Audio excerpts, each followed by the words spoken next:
কালকের ম্যাচে সেরা হাস্যকর কাণ্ড। ধারাভাষ্যকররা হাসবেন নাকি ধারাভাষ্য দিবেন সেটাই যেন ঠিক করতে পারছে না তারা।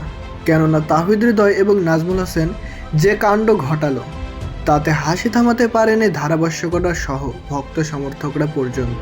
বল ধরার নাম নেই, অথচ দুইজন মিলে একই সাথে ড্রাইভ দিয়ে বল সহ বাউন্ডারি হলেন।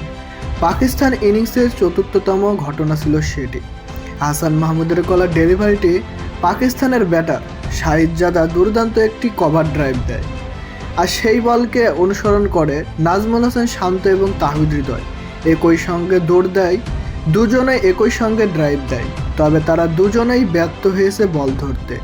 এটা যেন তামাশা, ক্রিকেট নয়, কারণ দুজনের চারটি হাত, তার মধ্যে একটি হাতও স্পর্শ করতে পারেনি বলটিকে। তাই তো বলটি বাউন্ডারি লাইনে আঘাত করে, সেই সাথে বাউন্ডারি হয় দুই ফিল্ডারও।